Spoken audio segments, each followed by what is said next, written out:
Good morning, beautiful people. Happy Wednesday. I just saw something on TikTok that made me feel a little better about myself. There's a fella doing psychology messages or psychology tips, and he said that the reason that people have bad handwriting, no, I'm screwing it up already. He said that smart people have bad handwriting because their mind's always going so fast.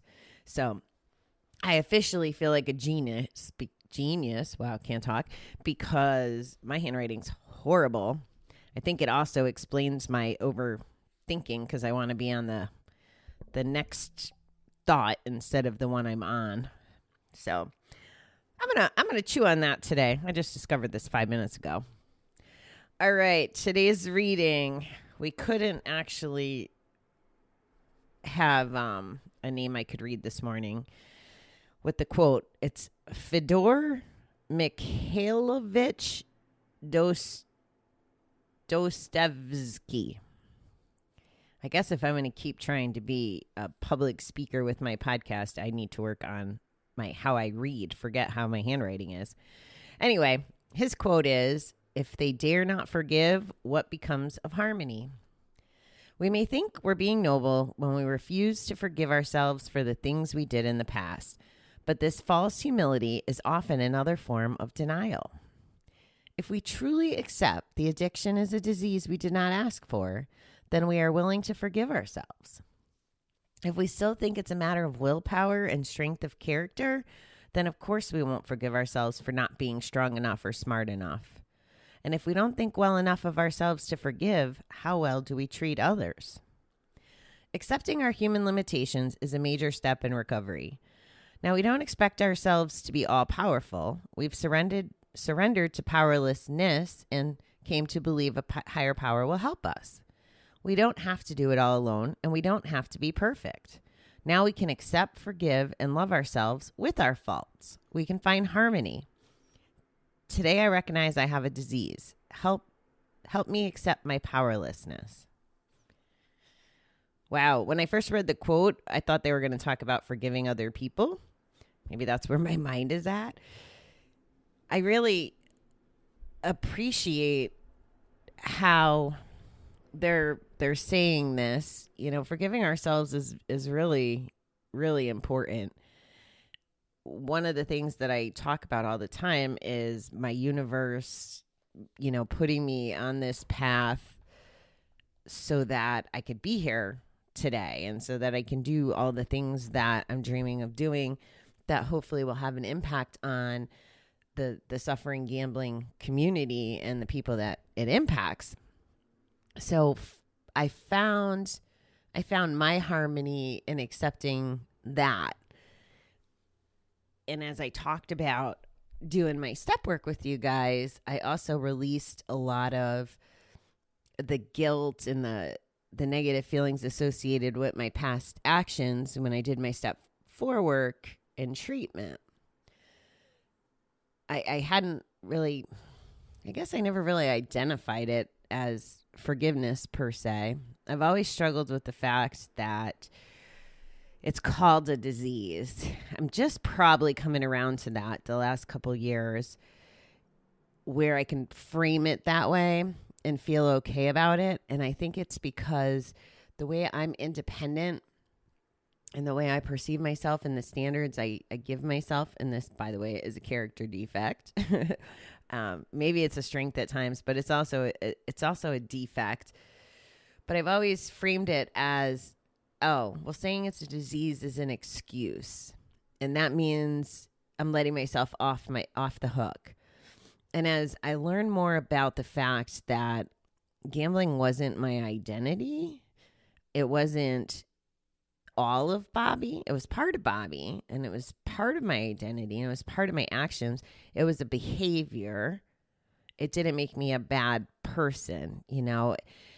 And I still struggle to say it to you guys with a whole lot of confidence. I felt this so distinctly in a recent episode where I was comparing it to diabetes or cancer, because I don't have a lot of conviction yet about this. I'm still open-minded, and I love this reading because I think I can grow from it. But I felt some sort of a guilt, or I was already judging myself for putting it out there and comparing it, and I didn't use the word cancer. I don't think I ended up using it, or I forced myself through it. There was this whole mind game at the time when I was comparing addiction to cancer, and the reason I struggled with it was, in my mind, I thought I was insulting the people with cancer, because it was almost like in my head I was thinking, well, they really couldn't control the cancer. And I still went back on some level to us being able to control our addiction. So I guess I'm 80% there, maybe not 100%. So I like how this reading brought it together. And like I said, because I had the universe kind of straighten out why I was gambling and why I'm here today and my journey, because I believe that now.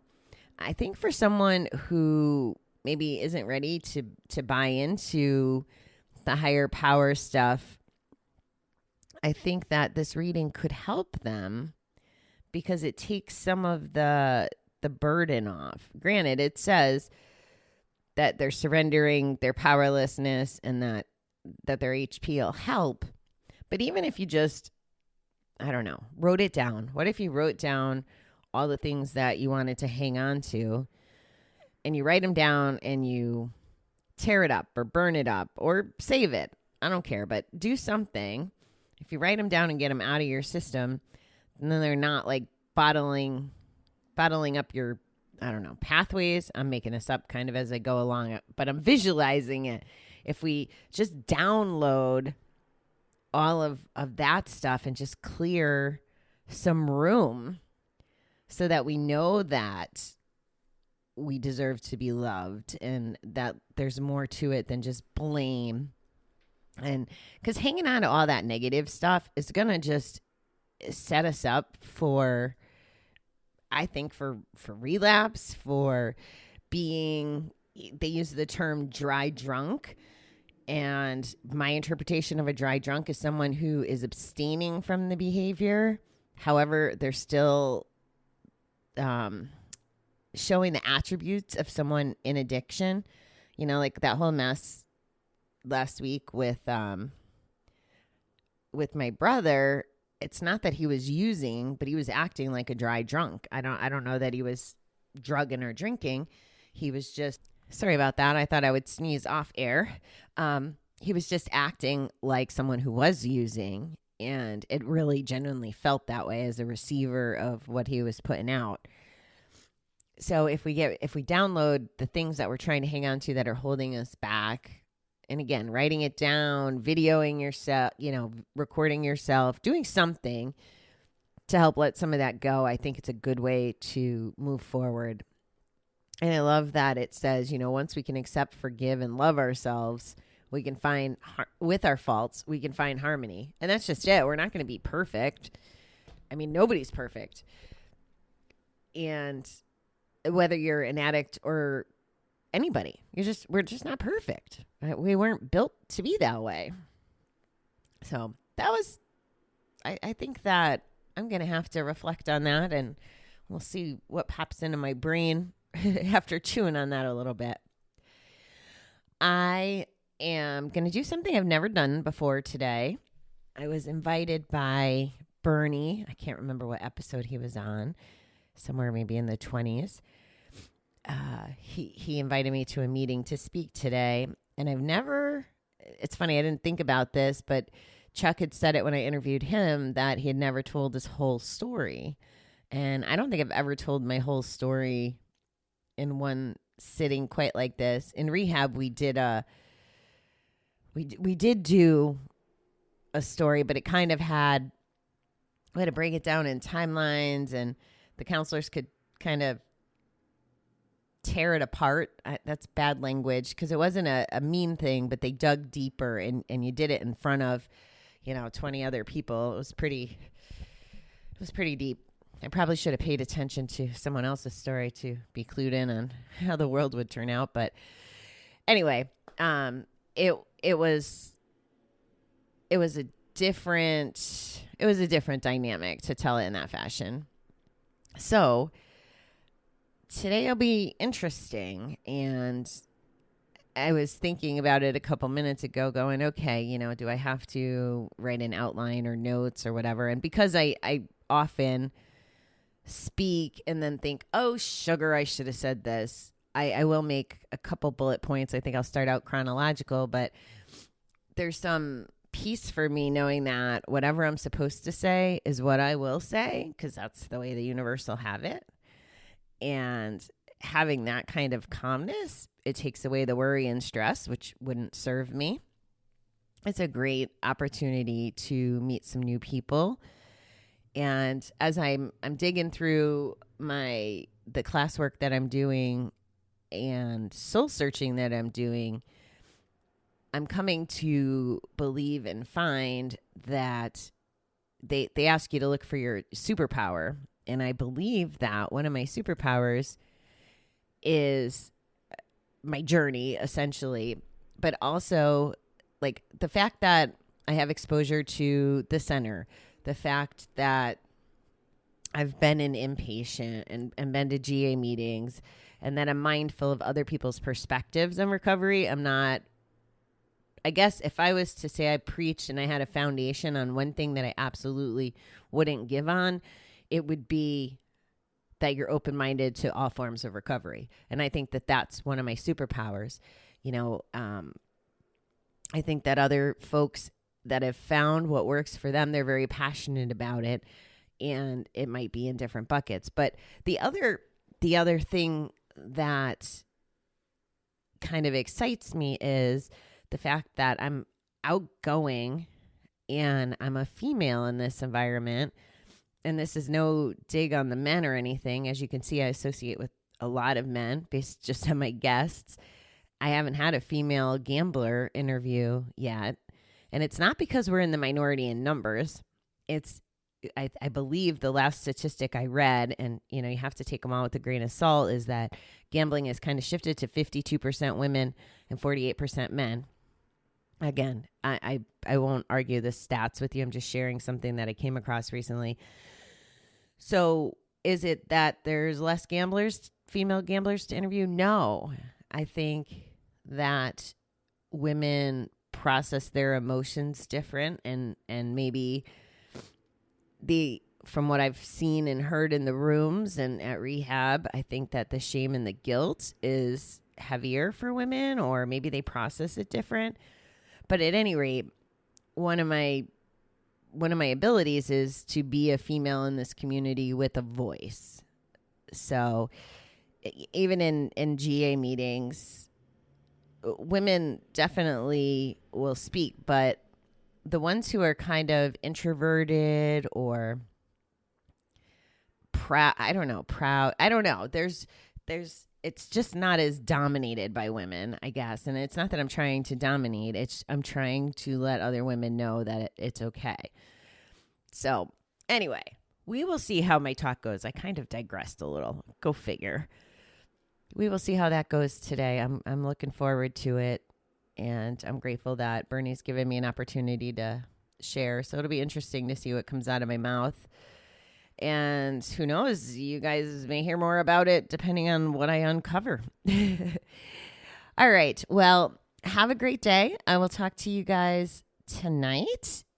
I will let you know how it goes. And I have to look and see where we were with step 5 to see if we're going to do any more work on that. You can tell I'm still a little jacked up about Justin doing step 4 last night. So it's really sitting with me, and I'm looking in the mirror just because we looked at step 4 again, and I'm pretty passionate about it. And geez, we just did it 30 days ago, and I'm still dialed into it because he reintroduced it a month later. And I'm sure that the answers have evolved and changed a little a month later. So that's the beauty of the steps, I guess. Oh, I know. I forgot to tell you guys something last night. I got off a little on a tangent, but the cool thing that I told you about with Justin and his approach was his open-mindedness and not trying to put it in a bucket. Like, he makes the 12 steps about just doing some soul searching almost, as opposed to, by the book, AA traditions, whatever, the rules. Like, there has to be some rules in the anonymous programs, I believe, to keep order. And I can appreciate them. And from my understanding that, like, we have to understand these programs were built a long time ago. And just like as we're experiencing now with coronavirus, and we're going to have to evolve and pivot. And we already have, right? Like, we went from in-person meetings to Zoom. So now we can see people's last names, for example. Well, the 12-step programs don't necessarily evolve that way, because I don't want to say the politics, but I guess the structure of it, the way, at least in Gamblers Anonymous, the way I understood the structure was, we'd have our group meetings at a city level, and then there would be intergroup, which might be a state level, and then there's national conferences. And if you do it right, if there was a topic or even just to change language in the literature, you have to go to nationals. You have to present it formally, and get the I second, I first, I third, all that formal stuff. And I feel like it has to get voted on maybe in 2 meetings, if I remember correctly. There's some, and I apologize if there's people more dialed into this, but essentially there's a process. And what was happening in the chat last night when Justin was going over the steps was there was some people like, hey, what's going on with these traditions? These are breaking the traditions of AA. And my heart hurt for those people. And this is what I thought. And it's funny because I talked a little bit last night about behavior in recovery versus not. And I think that Justin does a really good job of acting like he's in behavior because he isn't, or acting like he's in recovery and practicing it. So instead of defending it, instead of even, addressing it or minimizing it, it became a non-talk. And there was a point, it's really so interesting when you get to this point of being very conscious and deliberate about everything you say and do. It's kind of like thinking before you speak. That was kind of the place I was in. And I didn't argue or debate or anything. That's not really my style unless I'm in a foul mood. But I did ask, do these traditions, because I don't know what AA's traditions actually say. I probably should get some of their literature. It'd probably be interesting. But I said, do these traditions say anything about you can't keep it unless you give it away? And I don't even know if anybody responded because it goes so flippin' fast in the chat. And my point is this. Justin could do nothing. I could do nothing because we're trying to stick to the rules and the guidelines in the 12-step programs. We could not actively participate or not want to try to put different spins on the recovery methods so that we have positive results. We could do that, to play by the rules, but is that serving anyone? What's the point of defending the traditions? It's all people run. So if the last round of nationals or whatever that is, that comes up with the rules and as they evolve, it's only as good as the people's opinions in those environments.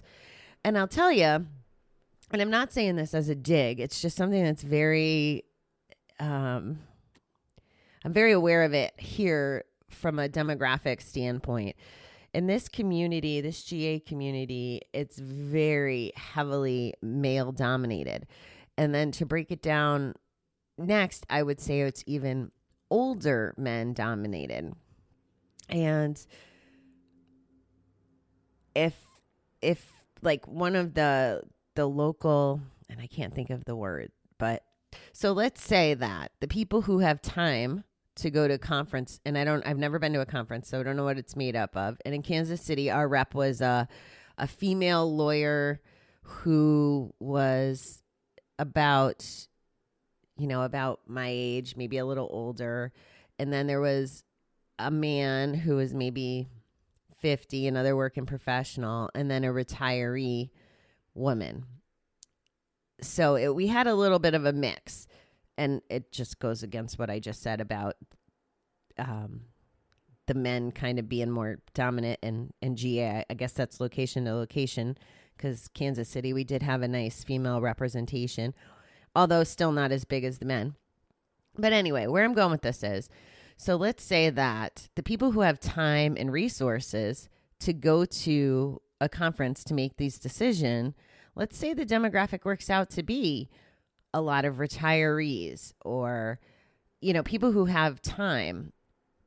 So if they go, and I'm not saying anything bad about retirees, but I'm trying to say that they're going to have one kind of thinking when it comes to recovery. So if I took somebody who wasn't working versus me who's trying to work 2 jobs and go to class and whatever, we're going to have different amounts of time available to us. We're going to have different skill sets and relationships to people and technology. So how that vote may go 2 different ways. We could be on 2 totally different ends of the spectrum, and that's completely fine. However, at the end of the day, if we hang our hats on those rules decided by whoever, and in KC, they did a really good job of coming back to groups and asking us for our input. So I'm not even saying that it's just one person, but it's only as good as the process, and it's very subjective, the rules. So why not take the label off of it? Yes, it's the 12 steps. Yes, I personally believe that if you work the steps, it'll make you a better human being, no matter what your addiction is, or if you don't have one. I believe that. So who cares if there's no AA police that come after you to say you're breaking the traditions. And I really don't think that those who are living a recovery that is geared towards all the steps, including step 12, where you're carrying that message. That's what the heart of that one is, carrying the message to the other people who suffer, not carrying it in a way that is following the rules, blah, blah, blah. It's carrying the message. So I just wanted to get that off my chest because it was bothering me last night. And after I hit stop, it occurred to me I forgot to tell you. So kudos for anybody who's carrying the message, no matter what style approach you take to carry that message.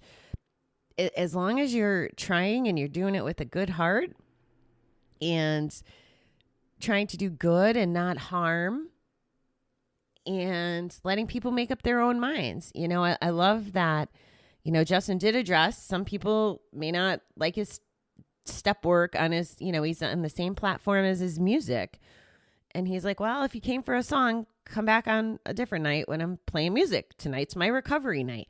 Like, that was so badass. He wasn't being, a jerk about it. It was just, okay, if this isn't your cup of tea, you don't really have to be here. And he put his recovery first. And he did it in a way that was kind, and he still wants to help other people.